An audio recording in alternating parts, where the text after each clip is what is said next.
우리 주 예수 그리스도의 사랑받는 대중 여러분, 오늘 주일에 하나님께서 역사 가운데 이루신 큰일, 특별히 우리의 신앙의 눈으로 볼 때에 하나님의 구원의 복음이 아주 분명하게 새롭게 빛을 밝힌 종교개혁을 특별히 기억하면서 주께서 역사 가운데 들어서신 주의 종이 하나님의 말씀을 얼마나 간절하게 사모하고 또 그 말씀으로 성령께서 그를 소생시키시고 그를 통하여 죽어가던 로마 교회에 다시 생명의 빛을 보여주셨는지를 돌아보면서 우리가 교회의 역사를 공부하는 중요한 목적 중에 하나를 다시 상기시키고자 합니다. 우리말로는 옹고지신이라고 했지요. 과거를 깊이 묵상함으로 오늘 21세기 대한민국에서, 한국에서 하나님께서 우리를 하나님의 자녀로 부르신 큰 뜻이 무엇이고 주의 말씀이 분명하게 선포되는 교회를 통하여 빛과 소금의 역할을 우리를 통하여 어떻게 하시기를 기대하시는지 성령 하나님께서 우리 각 사람에게 이 시간 빛을 비추어 주시기를 간절히 소망합니다. 오전에 이어서 오후에도 시편 말씀을 함께 묵상합니다. 잘 아시다시피 시편 119편은 성경에서 가장 긴 장으로 그 내용으로 보면 하나님의 율법을 높이 찬양하는 탁월한 찬송의 시편이라고 할 수 있습니다. 율법이란 말은 아주 좁게 말하면 십계명을 뜻할 수도 있지만 좀 더 크게 말하면 모세오경, 나아가서는 구약성경 전체를 뜻할 수도 있습니다. 율법이 무슨 말이냐를 구약성경 자체에서 가장 잘 설명한 표현이 있죠. 지키면 그것으로 말미암아 생명, 곧 살아계신 하나님과의 교제를 얻을 수 있는 것, 그게 우리에게 주신 율법입니다. 그런 의미로 말하자면 율법은 우리가 지금 하나님의 귀한 선물로 받들고 있는 성경 전체를 뜻할 수도 있습니다. 그 하나님의 말씀을 높이 찬양하는 그러한 내용이 시편 119편의 그 긴 내용 안에 아주 다양하게 표현되어 있습니다. 이 시편은 히브리어로 쓰여진 시의 독특한 특징도 가지고 있는데 모두 176절이 히브리 알파벳 22개에 한 알파벳마다 8절씩 그렇게 소개되어 있습니다. 화면을 이제 한번 보실 텐데요. 오늘 우리가 함께 봉독한 본문은 그 히브리 알파벳 가운데 9번째 알파벳인 테트, 영어로 말하자면 T에 해당하는 그런 그 알파벳으로 시작하는 단어들이 매 절마다 8절마다 바로 시작되고 있습니다. 화면을 한번 보십시오. 우리 번역에는 65절에 여호와여 주의 말씀대로 주의 종을 선대하셨나이다 라고 번역되어서 제일 첫 번째 단어가 야훼 하나님, 하나님의 성호를 뜻하지만 실제로 히브리어 본문은 토브, 아주 좋습니다, 아주 탁월합니다 라는 뜻의 테트로 시작하는 단어가 나옵니다. 이 8구절의 마지막 단락도 역시 토브로 시작됩니다. 우리말 성경에는 제일 끝에 나오는 천천금은보다 승하나이다, 승하다, 더 좋습니다 라는 말이 히브리어 톱으로 시작하고 있습니다. 그러므로 오늘 우리가 묵상하려고 하는 이 시편 119편의 9번째 단락은 무언가 율법과 관련하여 좋은 것, 탁월한 것을 우리에게 가르쳐 줍니다.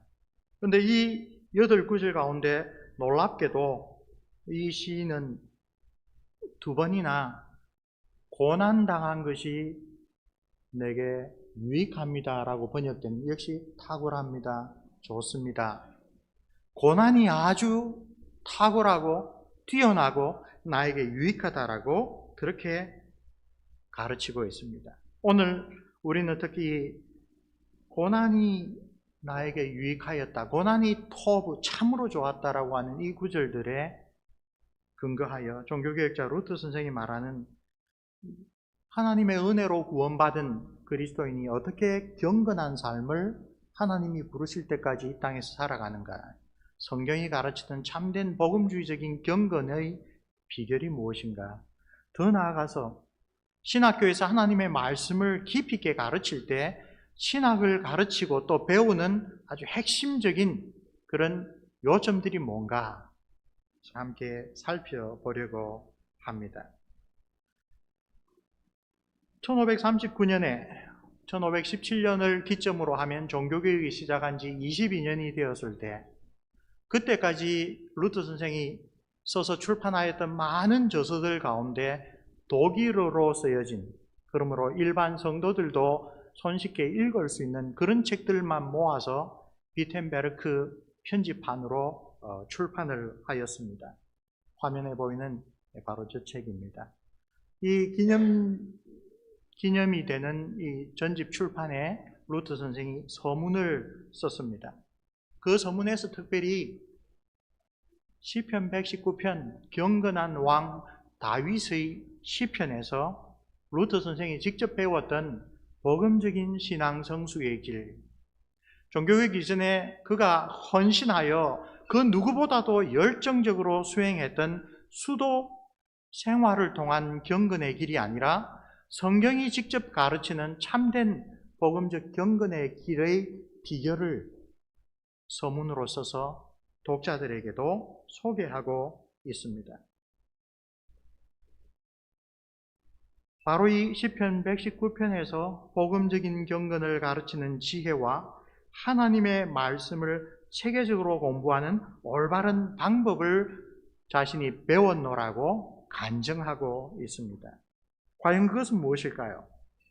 우리 다음 화면을 보시면 하나님의 은혜로 오직 십자가의 공로로 구원받은 사람은 그 다음에 어떻게 거룩하게 살아야 합니까? 라고 하는 종교개혁 초창기부터 계속 제기되는 이 중요한 성화의 삶에 대한 질문을 마음에 품고 이 1539년 독일어판 서문에서 루터 선생은 시편 119편에서 자신이 발견한 신앙 성장의 비결을 세 가지 단어로 요약하여 설명합니다. 첫째는 오라티오, 기도입니다. 둘째는 메디타티오, 묵상입니다. 그리고 세 번째는 텐타티오. 텐타티오란 말은 직접적으로 번역하면 유혹이라는 뜻입니다. temptation이란 말의 라틴어 표현입니다. 근데 단순히 그 말에만 한정되지 않기 때문에 많은 후학들은 이것은 유혹을 포함한 시련을 뜻한다라고 이야기를 합니다. 근데 이 세 가지 요소는 모두 우리의 구원을 위하여 주신 하나님의 선물, 곧 성경 말씀을 우리가 올바르게 활용하는 방법과 관련된 교훈이라고 소개합니다. 한 걸음 더 나아가 참된 그리스도인의 신앙의 성장이 그 말씀과 관련하여 실제로 어떻게 이루어지는지, 그리스도인이 하나님의 말씀을 대할 때 그 말씀이 어떻게 우리를 하나님의 형상이신 예수 그리스도를 닮아가게 하는 그런 참된 하나님의 자녀로서 빚어 가시는지, 그 과정을 소개해 준다고 말씀합니다. 하나씩 우리가 살펴보죠. 첫째로 기도입니다. 무엇보다도 루터 선생은 이 시편 119편이 말하는 기도는 성령 하나님께서 주권자이시고 우리를 주관하시는 주님이라는 사실을 기억해야 한다라는 교훈이라고 가르칩니다. 그 자신이 아주 대신학자였던 루터 선생은 하나님의 말씀을 배우는 그리스도인들이 자기의 이성과 자기의 신앙 체험에 의지하는 대신에 성경의 참된 저자이신 성령 하나님께서 지금 말씀을 들을 때, 말씀을 읽고 묵상할 때 우리를 그 말씀으로 깨우쳐 주시기를 간절히 기도하는 자세로 말씀을 대해야 한다고 가르칩니다. 유명한 표현이죠. 마치 동양하는 거지와 같은 심정으로, 당신이 나에게 자비를, 긍휼을 베풀어 주시지 않으면 나는 굶주릴 수밖에 없습니다 라고 하는 간절한 심정으로 자신의 골방에서 아주 낮아진 마음으로 무릎 꿇고 진지하게 기도하는 것이 하나님의 말씀을 대하는 가장 근본적이고 첫 번째 되는 태도라고 가르칩니다. 보혜사 성령 하나님의 조명을 받지 못하면 안타깝게도 오늘 우리에게서도 그득그득 발견하는 대로 선포되는 설교의 말씀도, 큐티를 통하여 묵상했던 그 메시지도 우리의 눈을 거쳐서 우리의 머리에 잠시 머물다가 빠져나가게 됩니다. 그래서 많은 교회들에서 설교자들이 안타까운 마음으로 호소합니다. 여러분, 수요일이 되었을 때 주일날 오전과 오후에 선포된 그 말씀의 본문이 기억나십니까? 그 설교의 핵심 메시지가 기억나십니까? 혹은 그 설교 제목이라도 기억하십니까? 그런 안타까운 물음의 근저에는 말씀이 정말 당신의 삶을 바꾸어 나왔습니까? 디모데후서 3장 16절 전도의 말씀대로 그것이 우리에게 하나님의 뜻을 가르쳐주고 그 뜻에 비춰본 우리의 삶을 돌이키는 회개를 하도록 책망하고 잘못된 것을 깨달아서 바로잡는 그런 역사를 이루고 그리고 올바른 새로운 삶의 길에서 계속 가도록 훈련시켜주는 그런 역할을 했습니까? 말씀이 풍성한, 외견상으로 보면 풍성한 시대에 실제로 선포되는 말씀이 하나님의 귀한 성경의 메시지가 우리의 삶을 변화시키지 못하는 아주 중요한 이유를 루터 선생은 간절한 마음으로 보혜사 성령 하나님께서 그 말씀을 들어 나를 써주시옵소서, 그 말씀을 깨닫게 해주십시오, 그런 기도가 없기 때문입니다. 그래서 성령께서 우리의 영적인 눈을 열어주시지 않으면 시편 119편에서 말하는 정말로 소중하고 귀한 것, 탁월한 것을 깨닫지 못하는 어둠 속에 지나면서도 우리는 스스로 그것을 깨닫지 못할 때가 많습니다. 교회에 와도 교회의 참된 본질을 보지 못하고 믿지 아니한 사람들조차 볼 수 있는 외형적인 것들만 보고 듣고 돌아갈 수밖에 없습니다. 그래서 시편 119편을 일관하여 시인이 나를 가르치소서 주님, 나를 교훈하소서, 나를 인도하소서, 나를 이끌어 주옵소서라고 하는 간구가 계속 반복하여 나옵니다. 루터 선생은 보라, 이 경건한 시인은 얼마나 간절하게 하나님의 은혜가 보혜사 성령 하나님을 통하여 나에게 작용해야 하는지를 이렇게 겸비한 마음으로 기도하고 있다라고 우리의 주의를 촉구하고 있습니다. 율법 자체를 모를 분들이 아니죠. 다윗이나 다른 시편의 기자들은 율법을 잘 알고 있습니다. 그럼에도 불구하고 나를 인도하소서, 나를 가르치소서, 나에게 보여주소서, 이런 기도를 거듭하여 드린 까닭은 무엇입니까? 그들은 성경을 기록하게 하신 성령님께서 성경을 우리가 읽을 때에도 우리의 눈을 뜨게 해주시지 않으면 그 말씀의 참된 은혜를 우리가 받아 누리지 못한다는 사실을 너무나 잘 알고 있기 때문에 이런 기도를 드린 것입니다. 시편 119편 18절 말씀은 우리가 어려서부터 익히 들은 핵심 구절이죠.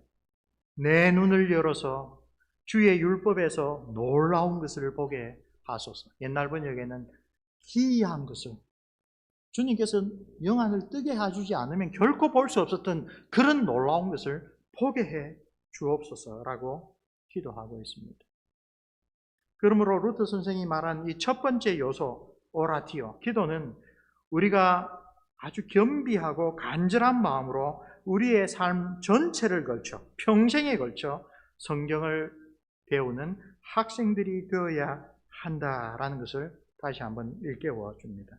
그리고 성령께서 말씀을 가지시고 우리를 가르치시는 이런 경건의 삶은 우리 평생 지속되고, 그리고 이만큼 배웠다, 이제 기독교 강요는 뗐다, 그런 헛된 교만에 빠지지 않고 하나님께서 지금도 살아계셔서 말씀과 성령으로 나를 이끄시고 가르치시고 지도하시고 또 보호하여 주신다라는 것을 계속하여 깨달아 가도록 우리에게 교훈을 줍니다. 두 번째는 묵상입니다. 이것은 말씀을 읽거나 혹은 설교를 듣고는 그 메시지를 마음속에 거듭 반복하여 깊이 생각하는 자세를 가르칩니다. 루터 선생은 이 히브리어 말 단어 그대로 그냥 눈으로 읽지 말고 작은 소리로 엎조리라. 한 번 읽어서 무슨 뜻인지 모르면 두 번, 세 번 읽어서 그 말씀이 뭔지 머릿속에 기억될 정도로 거듭하여 말씀을 읽고 묵상하라고 이야기를 합니다. 루터 선생에 따르면 성령을 선물로 주옵소서, 성령 하나님이 나에게 하나님의 생명의 말씀을 주옵소서라는 간절한 기도와 항상 동반되어야 할 것이 성경에 대한 지속적인 묵상이라. 그래서 종교개혁자들은 산에 올라가서 하나님의 말씀과 별개로 자신의 무슨 신비적인 신앙을 추구하는 것을 대단히 경계했습니다. 성령 하나님은 그런 방식으로 우리에게 하나님의 뜻을 가르쳐 주시지 않는다. 간절한 기도와 더불어 늘 우리의 눈과 우리의 마음은 하나님의 말씀에 집중되어 있어야 한다. 오늘 오전에 우리가 살펴봤던 시편 1편에 복 있는 사람이 보여주는 태도가 묵상입니다. 주야로 여호와의 율법을 묵상하여 하나님이 기뻐하시는 그 길이 어딘지를 살펴보는 것입니다.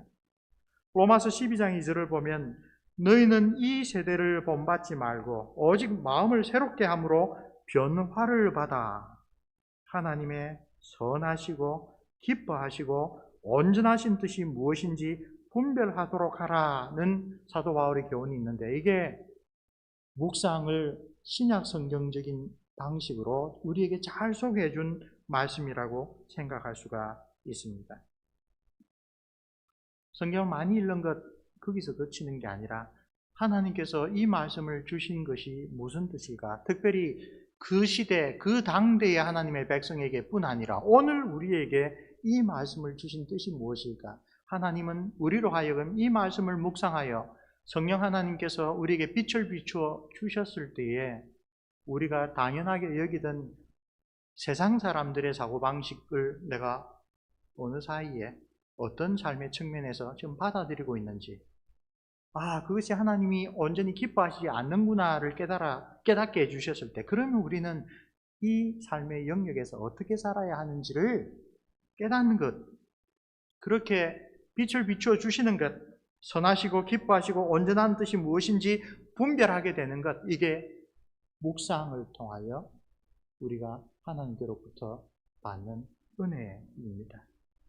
근데 쉽사리 되지 않습니다. 그래서 로더 선생이 또 유명한 표현을 하죠. 소가 먹은 것을 여러 번 되새김질 하듯이 우리도 하나님의 말씀을 읽고 들었을 때 그 말씀이 우리 속에서 완전히 소화되어 우리의 살과 피가 되기까지 그렇게 말씀을 붙잡고, 하나님 이 말씀을 나에게 주셨는데 내가 어떻게 살기를 원하십니까? 그렇게 다가가는 것이 묵상입니다. 성령 하나님께서 이 말씀으로, 이 설교의 메시지를 통하여 나에게 전해주시는 교훈이 무엇인가 진지하고 성실하게 추구하는 것이 복음적 신앙 성장의 비결로 시편 119편에서 말하는 두 번째 요소입니다. 바로 이 묵상과 관련하여 루터 선생은 역시 시편 119편에 동일한 교훈을 반복하여 발견합니다. 루터의 말입니다.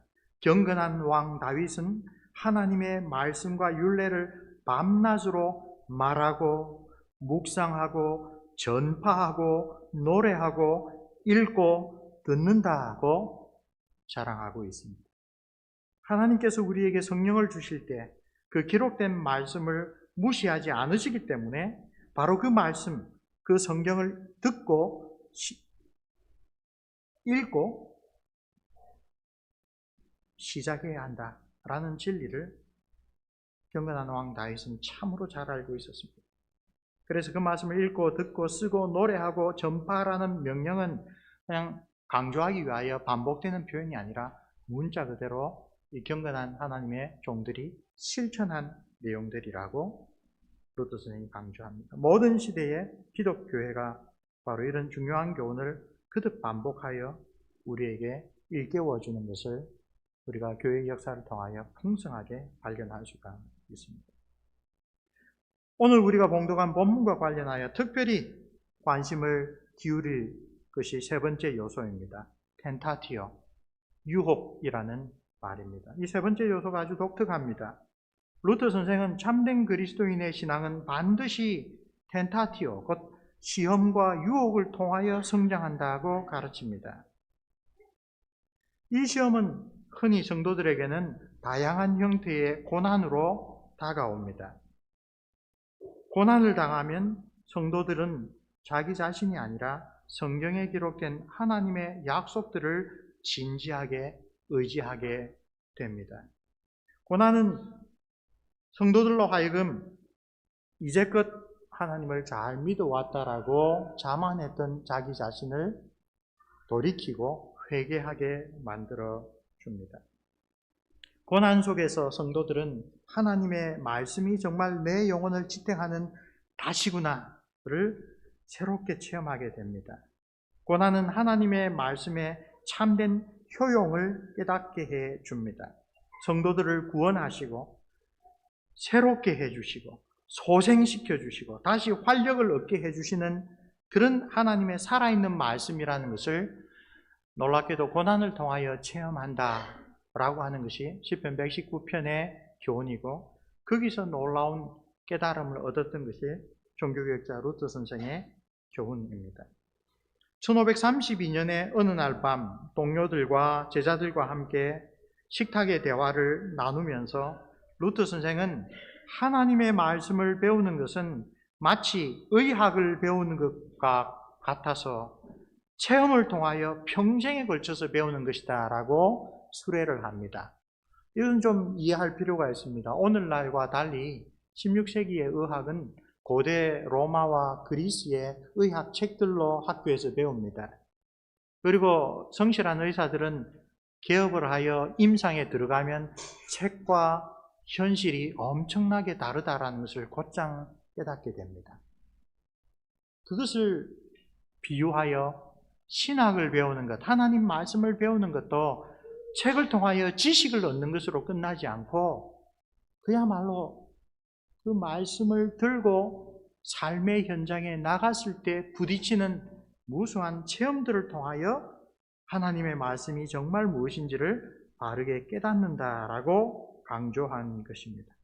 루터 자신도 이런 체험들을 통하여 하나님의 말씀의 참된 진리를 거듭거듭 체험했는데, 그 가운데 이 세 번째 요소 텐타티오, 유혹과 시험이 중요한 역할을 했다고 가르칩니다. 그래서 이런 이야기를 합니다. 그 어떤 사람도 유혹들을 통한 연단을 거치지 않고서는 성경 말씀을 이해할 수 없습니다.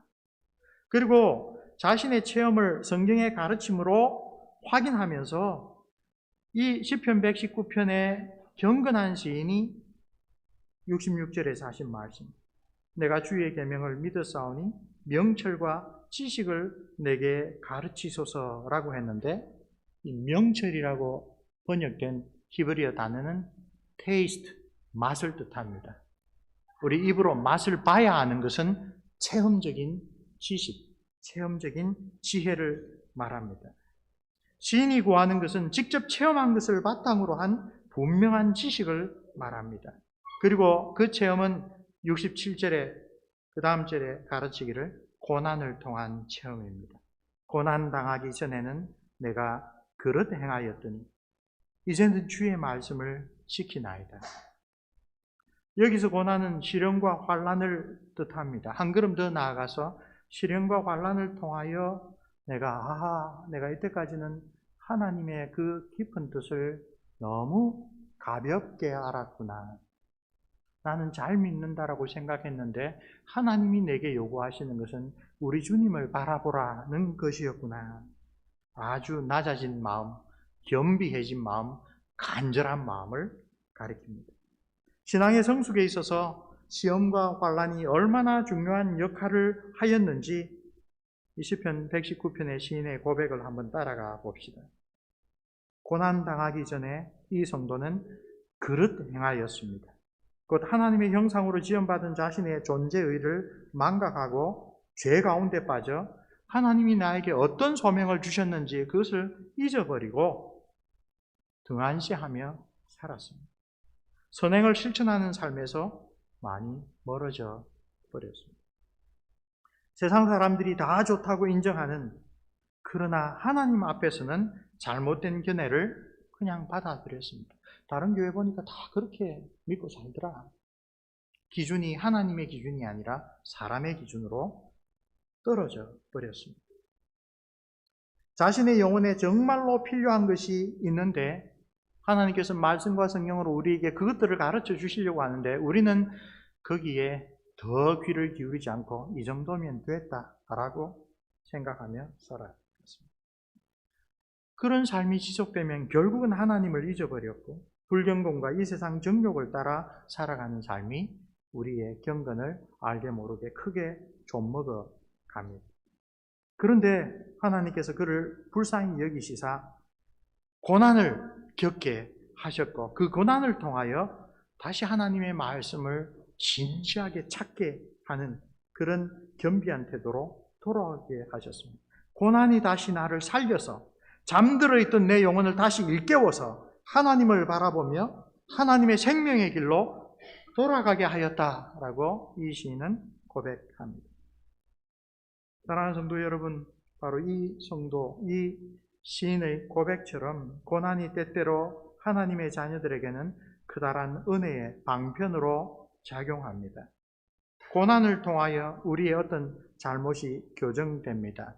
그전에는 이게 큰 문제라고 생각하지 않았는데 깨닫게 됩니다. 아하, 하나님이 이것을 내가 이렇게 사는 것을 좋아하지 않구나, 싫어하시는 겁니다. 악한 습관들이 바뀝니다. 경건에 어울리지 않는 삶의 방식을 더 이상 고집하지 않고 버립니다. 자신을 의롭다고 여기고 남을 멸시하는 마음속에 은근히 도사리고 있는 그런 교만한 마음이 낮아집니다. 우리의 마음이 주님의 뜻을 받드는데 훨씬 더 민감해집니다. 아주 뚜렷한 변화로 우리가 늘 체험하는 거죠. 태만해진 기도 생활이 훨씬 더 간절하게 다시 재개됩니다. 중요한 열매 가운데 하나가 우리의 마음이 더 이상 이 세상이 아니라 하나님께서 우리에게 약속하신 그 좋은 하늘나라로 고정되기 시작합니다. 고난을 통하여 성도의 영혼은 부드럽고 고요하며 순수하고 신령해집니다. 그래서 고난이야말로 은혜의 수단들 가운데 가장 귀한 것이다 라고 누구보다도 시편 119편의 말씀을 체험적으로 깨달은 루터 선생이 아주 강조하고 있습니다. 이상하게도 하나님의 말씀의 능력, 곧 말씀 안에서 말씀을 통하여 역사하시는 성령의 능력은 시험 속에서 가장 분명하게 발견될 수 있고 또 경험할 수 있습니다. 시험은 하나님의 말씀이 얼마나 옳고 진실되며 달콤하며 사랑스럽고 강력하고도 위로를 주는 것인지, 모든 지혜 위에 지혜인지 우리로 하여금 깨닫고 이해하게 도울 뿐만 아니라 또한 체험하게 해주는 터치스톤, 시금석이 됩니다. 이렇게 루터 선생은 우리에게 강조하여 가르쳐 줍니다. 우리의 신앙 성숙에서 이 텐타티오, 시험이 갖는 의미를 깊이 있게 묵상하는 가운데 루터 선생 아주 놀라운 표현을 하고 있습니다.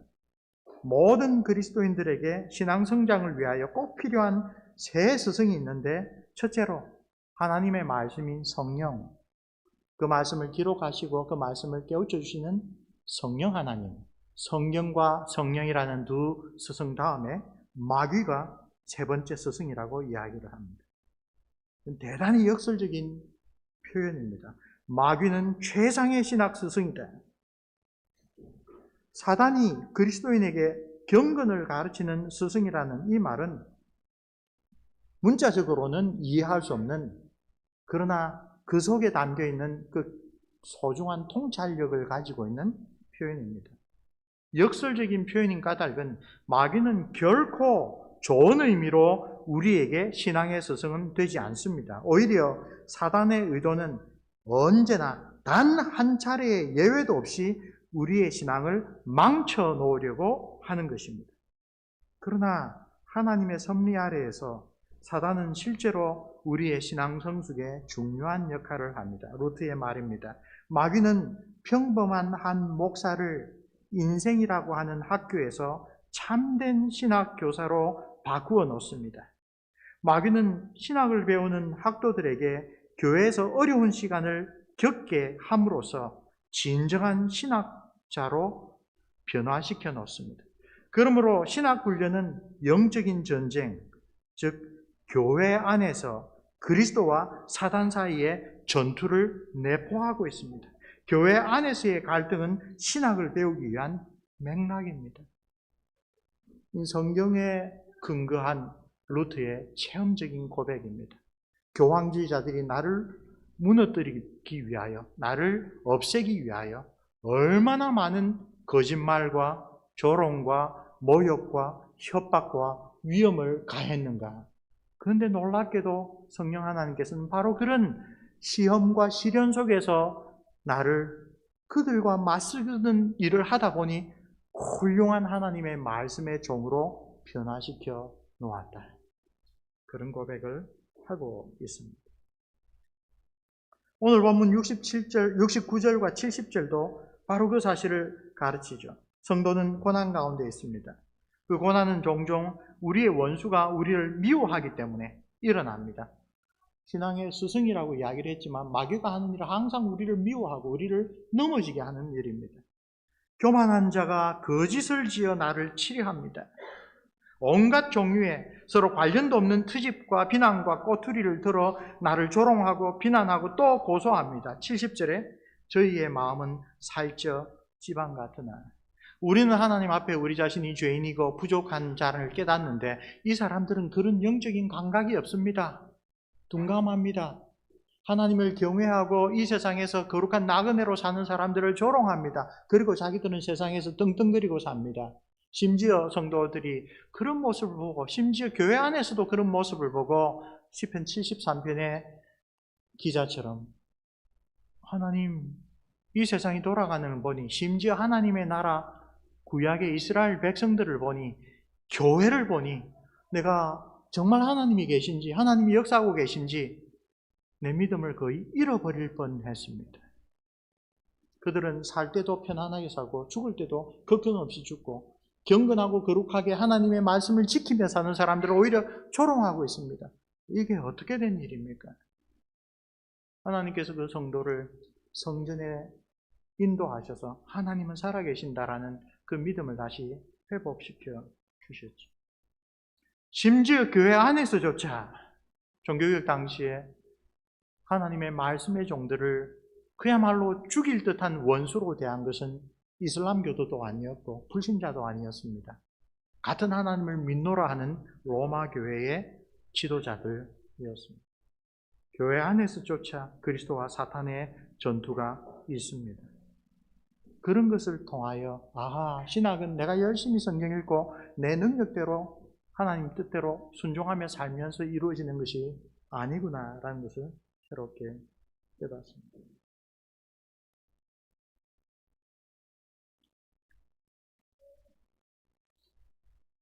신학교에서 이 말씀을 함께 나눌 때에 우리 신학생 중에 한 명이 아주 한국적인 표현으로 자신의 깨달음을 이야기를 했습니다.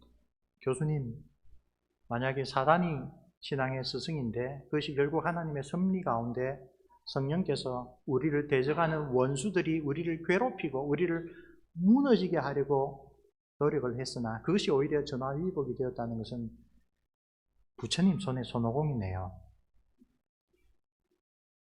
그런 학생을 보면 가르치는 자로서 참 기쁨을 느낍니다. 그런데 그것은 웃으면서 서로 그 교훈을 나눌 수 있지만 실제로 우리의 삶은 정말 고난 속에 있을 때 시편 73편의 기자처럼 하나님 앞에 울부짖으며 하나님의 살아계심을 맛보게 해달라고 간구하는 그런 세월들, 그런 인고의 시간들, 무엇보다도 그 가운데 하나님의 은혜로 내 믿음을 하나님께서 붙들어 주시는구나 라고 하는 놀라운 체험과 감사의 시간들을 우리가 거치게 됩니다. 자, 복음적인 성경이 가르치는 신앙 성숙의 길이 기도와 묵상과 시험이라고 했습니다. 우리는 어떻게 이 복음이 가르치는 성경적인 신앙 성장의 길을 걸어갈 수가 있을까요? 루터 선생이 특별히 이렇게 우리에게 권면합니다. 성도가 자신의 능력으로, 자신의 지식과 생각으로, 자신의 열심으로 하나님의 말씀을 공부할 때 마귀는 그를 그대로 내버려 둡니다. 그런 자는 마귀에게 별로 큰 위험이 못 됩니다. 위협거리가 아닙니다. 종교개혁 전야에 무수한 소위 심리마다 하나씩 성당이 있었던 그 시절에 많은 로마 교회들에서 매주일 미사를 드렸지만 사단은 별로 개의치 않았던 것이 그 증거입니다. 타락한 교회, 하나님의 은혜를 생생하게 전하지 못하는 교회의 설교와 예배를 사단은 별로 신경 쓰지 않습니다. 오히려 그런 영적으로 죽어있는 교회들이 루터 선생의 또 역설적인 표현입니다. 사단의 일을 대신해주고 있습니다. 그러나 그리스도인이 하나님의 말씀을 묵상하면서 무엇보다도 성령 하나님의 은혜를 구하고 보혜사의 능력을 의지하기 시작할 때 오라티오, 메디타티오입니다. 그때 사단은 곧 성령을 의지하는 그 사람에게 여러 가지 시련과 환난과 고난을 불러 일으킵니다. 어려움을 겪게 합니다. 오해와 모순과 대립과 박해가 일어납니다. 그 사람 자신뿐만 아니라 가정에서, 일터에서, 나아가서 교회에서도 그런 시련이 빌어닥칩니다. 그 성도의 마음에 심겨진 하나님의 말씀이 싹을 내지 못하도록 멈추도록 하기 위하여 사단은 자기의 능력으로 할 수 있는 모든 일을 동원해서 방해, 책동을 일으킵니다. 시편에 기록되어 있는 성도들의 무수한 탄식은 바로 이런 사단의 공격 아래 있던 신실한 자들이 신앙 성숙을 통하여 그 과정에서 흘린 눈물입니다. 하나님께서 어떻게 우리의 신앙을 성숙하게 하십니까? 하나님의 형상으로 하나님의 자녀로 부름받은 우리에게 원수를 사랑하라 라고 가르치실 뿐만 아니라 실제로 우리가 그런 하나님의 형상을 본받고 거룩한 사람으로 그리스도를 닮는 사람으로 성장하도록 하나님은 우리에게 원수를 주신다고 루터는 이야기를 합니다. 텐타티오, 유혹 혹은 시련은 우리의 옛사람의 성품과 세상의 유혹들을 동원하여 마귀가 일으키는 것이지만 그러나 그 배후에는 하나님의 섭리의 손길이 있습니다. 나에게 일어나는 좋고 나쁜 모든 일을 통하여 모든 것이 합력하여 구원에 이르도록 역사하시는 우리 주님의 뜻이 거기에 항상 있기 때문입니다. 기도와 묵상과 시험, 이것은 하나의 사이클을 이룹니다. 그리스도인의 경건한 신앙생활은 성령의 선물을 간절히 구하는 기도로 시작하여 하나님의 말씀을 묵상함으로써 무엇보다도 바로 그 성령님을 우리가 그 기도의 응답으로 선물로 받으며 그 결과 성령 충만하면 만사 형통이라는 미국제 번영신학의 거짓된 가르침이 아니라 하나님의 뜻대로 내가 순종하려고 한 걸음을 내디딜 때 곧바로 사단이 우리에게 영적인 공격을 계시하는 그런 사이클입니다.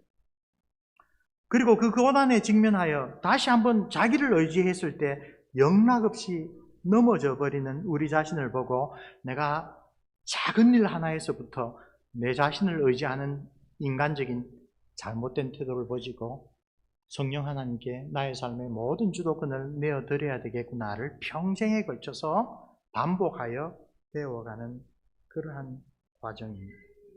화면을 보시면 왼쪽에 있는 것이 Progressive Justification as Sanctification, 이게 중세 스콜라 신학의 집대성을 했던 토마스 아퀴나스가 가르친 로마 가톨릭의 구원론입니다. 처음에 하나님의 은혜가 꼭 필요합니다. 근데 은혜를 받으면 그 은혜에 근거하여 우리가 감사한 마음으로 거기에 우리의 선행을 얹힙니다.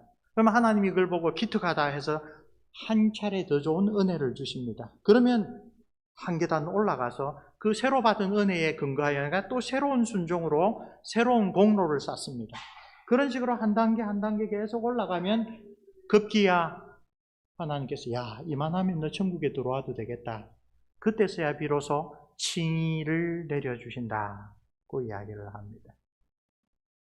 루터 선생은 바로 저러한 가르침을 따라 만약에 수도원에서 수도사가 그 수도 규칙을 지켜서 천국에 갈 수 있다면 내가 제일 먼저 갈 사람이다. 그걸 나의 수도원의 모든 동료들이 인정할 것이다. 라고 자부할 만큼 철저하게 지켰는데 하나님의 은혜로 그 자신은 너무나 힘들고 아픈 시간이었지만 그렇게 하나님 앞에 인정받을 사람은 한 사람도 없구나라는 것을 깨닫습니다. 그리고 시편을 두 차례나 강의하는 가운데 여기서 성령 하나님 은혜를 주십시오. 성령 하나님이 없으면 난 하나님 말씀 바르게 깨달을 수도 없고 하나님 말씀을 순종하여 살 수도 없습니다. 무엇보다도 내 눈을 열어 성경이 가르치는 참된 복음을 제가 배울 수도 없습니다. 기도하고 성경 말씀 묵상하고 묵상하여 깨달은 대로 실천하면 바로 영적인 전투에 들어가고 그 영적인 전투를 이길 방법은 내 힘만 의지할 때는 패할 수밖에 없도다. 힘 있는 장수 예수 그리스도께서 날 대신하여 싸워줄 수밖에 없다. 다시 더 깊은, 더 간절한 기도로 돌아오는 영적인 사이클이 성경이 우리에게 가르치는 참된 신앙 성숙의 길이다 라고 깨닫고 우리에게 고백합니다. 고난과 시련을 통하여 하나님의 말씀을 의지하고 성령을 의지하는 삶이 얼마나 귀하고 보배로운 삶인지 깨닫고 실천하는 경건의 참된 성장을 이루는 것. 이것이 시편 119편에서 그리고 성경 전체에서 종교교육자들이 발견하여 하나님 앞에 감사함으로 기꺼이 이 길을 가겠습니다 라고 고백한 복음적인 신앙의 성장 과정입니다. 한마디로 내가 이 정도 믿었으니 라고 하는 생각이 추워도 우리의 생각에 우리의 마음에 자리 잡을 수 없이 우리는 하나님 앞에서 항상 간절한 마음으로 은혜를 구하는 영적인 거지들이다 라고 하는 그 인식이 하나님 앞에 가면 갈수록 더 분명하게 새겨지는 신앙생활을 말합니다. 고난당하기 전에는 내가 그릇 행하였으나 이제는 주의 말씀을 지키나이다. 우리의 신앙의 첫걸음을 뗐을 뿐만 아니라 우리 하나님 앞에 갈 때까지 이 진리의 고백이 나의 진리의 고백이 되는 것. 바로 그것이 루터 선생이 강조한 성경이 말하는 참된 신앙 성장의 길입니다. 참된 그리스도인들은 평생을 통하여 바로 이 시인의 고백을 또 종교개혁자 루터 선생의 고백을 자기의 것으로 삼아야 할 필요가 있습니다. 얼핏 보면 그런 길은 이 세상에서는 별로 빛나지도 않는 삶으로 나타납니다. 그러나 하나님의 관점에서 보면 예수 그리스도께서 가신 길, 곧 고난을 통하여 순종을 배워 온전하게 되신 그 생명의 길을 신실하게 뒤따라가는 그런 그리스도인들이야말로 하나님 나라에 합당한 자들이고 하나님께 영광을 돌리는 참된 하나님의 형상들입니다. 우리 개혁신앙을 함께 나누는 장로교회는 웨스트민스터 소요리문답 90문답에서 루터 선생이 가르친 이것을 주일 예배를 중심으로 이렇게 자녀들에게 가르치고 실천합니다. 하나님의 말씀을 어떻게 읽고 들어야 그것이 우리의 구원에 유익이 될까요? 은혜의 방도로서 말씀의 낭독, 특별히 설교가 그 은혜의 방도로서 작용을 할까요? 설교를 듣기 전에 부지런함과 마음의 준비와 기도로 나아올 것. 설교를 듣는 중에 믿음과 사랑으로 그 말씀을 받아들여 마음에 새길 것. 믿음과 사랑이라는 그 수식어가 중요합니다. 때로는 메시지가 내 마음에 들지 않습니다. 동의하기 싫습니다. 듣기에 거슬립니다. 마음이 아픕니다. 나는 하나님께서 사랑으로 주시는 것, 나를 위하여 주시는 것이라는 근본적인 태도가 사랑입니다. 그리고 믿음입니다. 말씀을 들을 때 그렇게 듣고 마음에 새겨라. 그런 다음에 텐타티오에 해당하는 것이 설교를 듣고 난 다음에 우리의 삶에서 그 말씀을 실천하면 우리는 사단과의 영적인 전투를 또 이번 한 주간 벌이게 되는 것입니다. 우리 장로교회 신앙의 선진들은 루트가 이야기했던 오라티오, 메디타티오, 텐타티오가 반드시 하나님의 말씀, 성경을 중심으로 돌아가야 된다는 것을 잘 강조했습니다. 성경과 무관하게 우리가 깊은 영적인 자리에 들어가는 것이 아니다라는 것을 여기 설교를 듣기 전, 설교를 듣는 중, 설교를 들은 후라고 잘 정리하고 또 우리 자녀에게 가르칠 수 있도록 매주 우리가 구체적으로 실천할 수 있는 방식으로 줍니다. 그래서 어제 주일을 준비하는 토요일 날 우리가 말씀을 위하여 간구했습니까? 예배를 위하여 기도했습니까? 우리가 말씀을 듣기 위하여 예배 시간에 얼마나 간절한 마음으로 성령 하나님을 의지하고 성령 하나님의 도움을 구하는 마음으로 있습니다. 우리가 들은 말씀을 오늘 집에 돌아가서부터 바로 실천을 통하여 영적인 전투로 나아갈 때에 우리가 그 전투에서 이길 수 있도록 다시 하나님께 얼마나 간절하게 매달리고 있습니까?